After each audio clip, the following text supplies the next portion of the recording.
All right, so we'll have a look at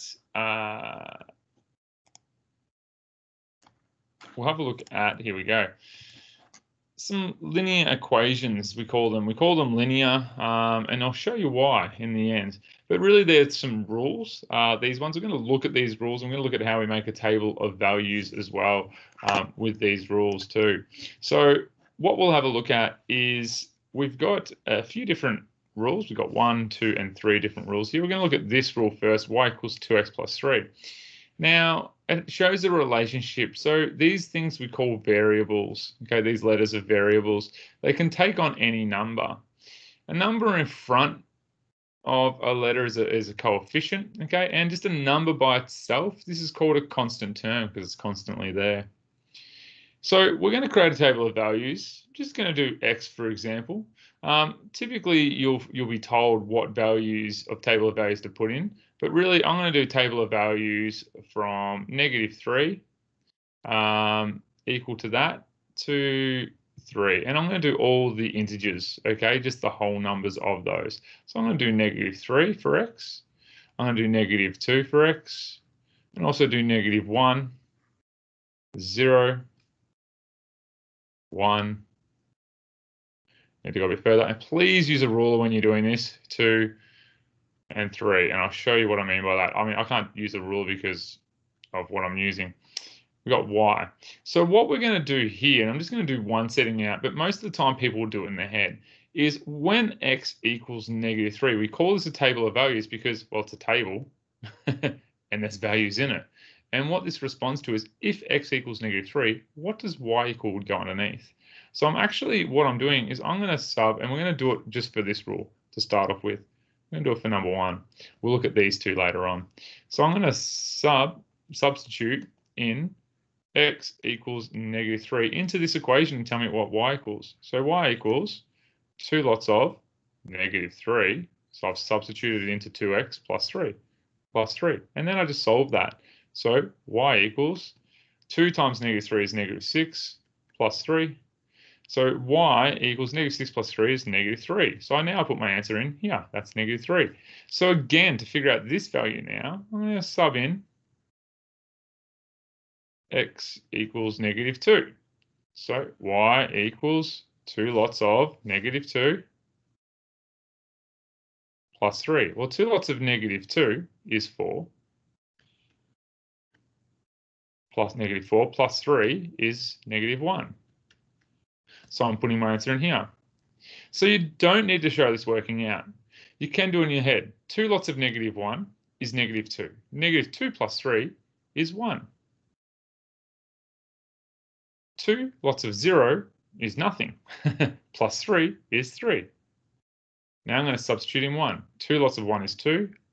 Plus 3 is 5. 2 lots of 2 is 4. Plus 3 is 7.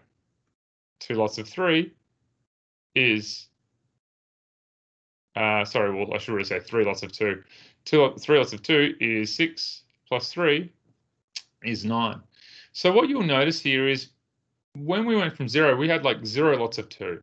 And then we changed it to 1. We had 1 lot of 2. Then we changed it to 2, 2 lots of 2. Then we changed it to 3, 3 lots of 2. If you're just increasing this by 1 every time, aren't you just increasing it by 1 lot of whatever number's in front of here? Because that's all we really did. I mean, if we look at let's just look at this again. Sub in x equals 0, you're really going, well, y equals, we've got 0 lots of 2. 0 lots of 2 plus 3. That 3 is always there. And that equals 3. Then when we looked at sub in x equals 1, well, we're really doing now we got 1 lot of 2 plus 3. So it's only increased by a lot of 2. Then if we substitute in now x equals 2, what have I done here? Well, I've increased the lot of 2 by 1 more from the previous one. So I'm still adding 3, which is always added 3 from the start, like we had just plus 3. There was no groups of 0, 2. Then there's one group of 2. Now there's 2 groups of 2, so it's going to go 2 more up than what this was. So it's going to be y equals 7. When I sub in x equals 3, I'm going one more from 2 groups of 2. I've gone to 3 groups of 2. So it's getting one more 2. So that's obviously going to give me then another 2 on there, which is 9. So what I'm trying to get you guys to realize here is that when you actually do your first value, I realize that if I'm increasing this by 1 for x every time, it's just going to increase the value by 2 because I'm increasing another group of 2. So -3, -1, to 1, to 3, to 5, to 7, to 9. And you'll notice that's why it's actually increasing by 2 each time.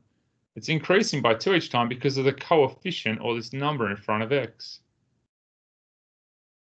So this is my table of values. Let's look at the next equation, minus 2x plus 3, and we'll do a table of values for that. Now, we won't do the working out, but we'll have a think about it. What do you think is going to happen this time when we increase it? When we increase this every time by 1, it's going to go up by -2. If you go up by -2, it's really going down, isn't it? So again, we're going to do table of values of all integer numbers or whole numbers. Integer means whole number, it's the same thing.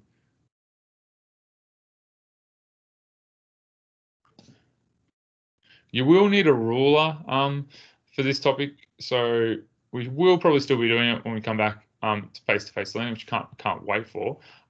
So please make sure you bring that with you. So if I'm substituting -3, -3 times -2 is actually +6. +6 plus 3 is 9. -2 times -2 is 4. 4 plus 3 is 7. -2 times -1 is 2. 2 plus 3 is 5. Now notice it's decreasing by 2 every time as we increase by 1. That makes sense because as we're increasing the value of this by 1 every time, it's going to go up by -2, which is really down by 2. So obviously this one's going to be 3 because 2 times -2, lots of 0 is 3, that is nothing, plus 3 is 3. So now we've got -2 plus 3 is 1. -2, 2 lots of -2 is -4, plus 3 is -1. So notice it's going down by 2, so this will be -3. So you'll see this pattern. So really you've only got to think about the first one. Once you've done that, you know it's going to go down by -2 every time. Or go up, I should say, by -2. Because if it goes down by -2, technically that's like, I do not like you, which means you do like someone, if you know what I mean. It's one of those conundrums. So we're increasing by this value, but it's a decreasing number. So therefore we're actually going down. So that's what we can see. So there's my table of values for that one. Let's look at the other ones. That's what happens when there's a negative in front. -x minus 2.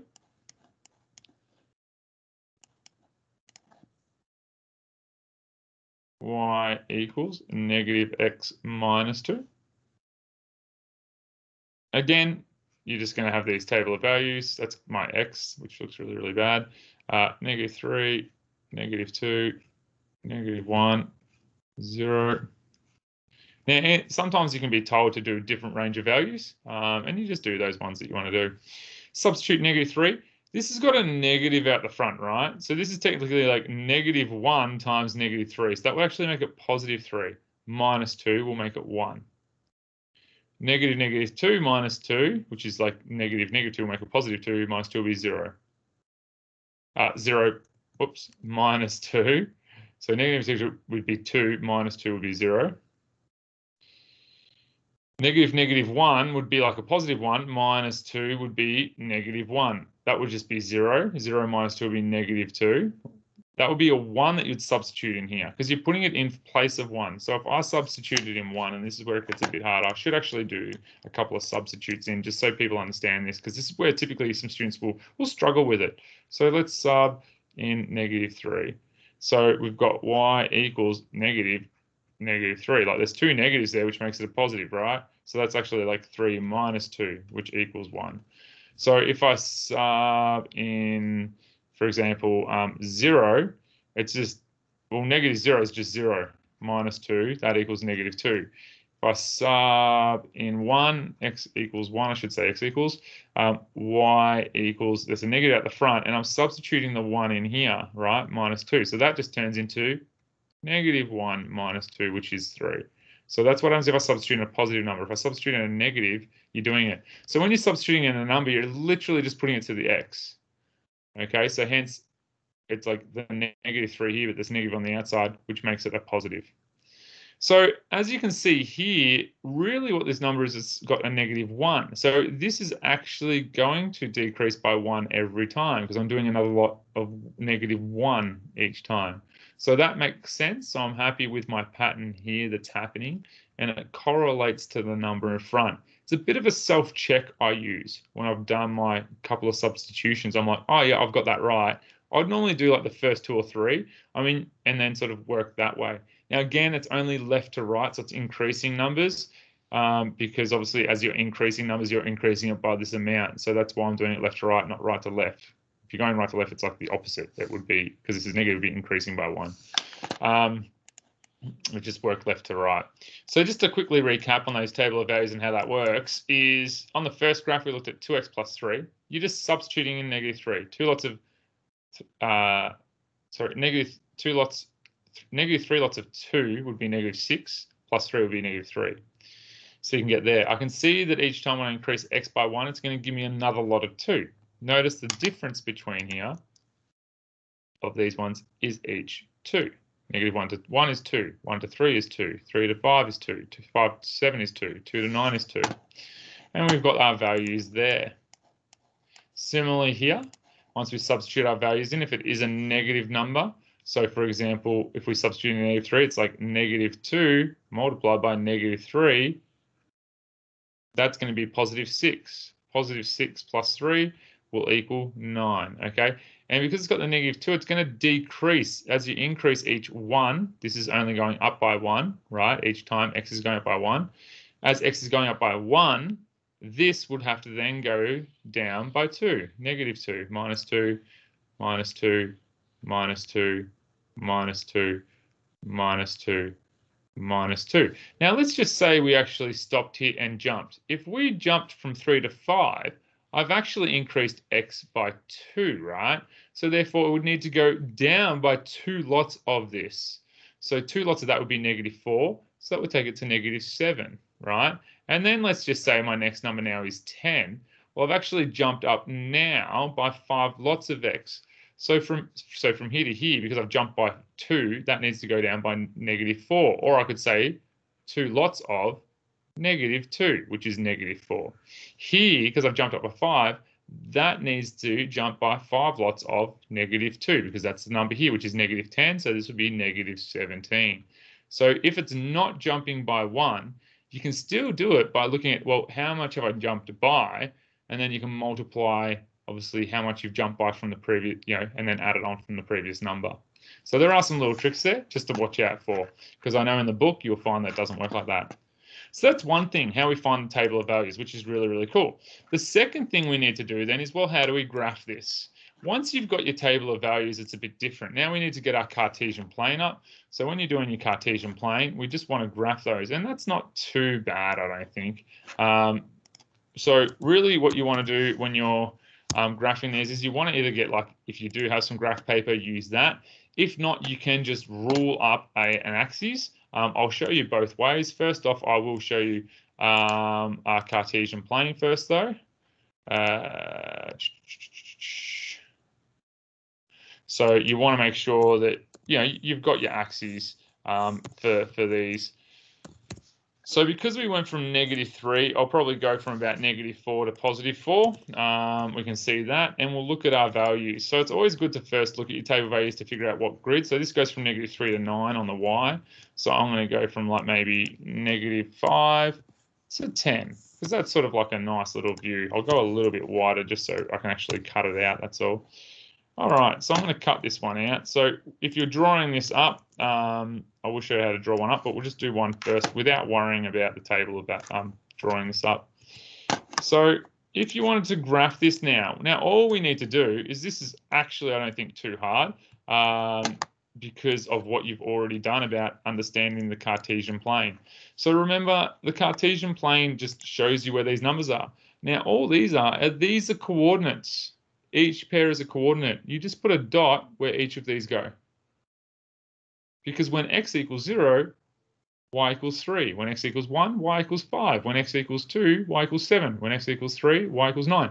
And the purpose of a Cartesian plane is to show the relationship between if this number equals something, what would that equal? Because this could be any number.